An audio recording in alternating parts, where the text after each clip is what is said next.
Магадгүй өнөөдөр 19 жилийн өмнө онцгой худалд орсондоо ер нь бол харамсахгүй байгаа.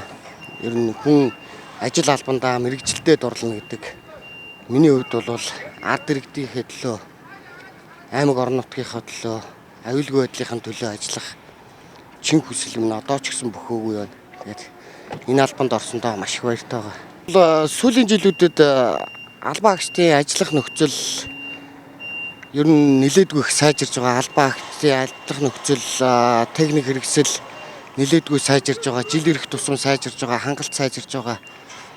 За манай онцгой худлын газрын хувьд бол маш их бүтээн байгуулалт ажиллах таатай нөхцөлтөө бүрдүүлэхийн төлөө нэлээдгүй их чармааж ажилладаг. Тим ч учраас бас аймаг орон нутгатаа нэлээд дээгүүр үнэлэгддэг.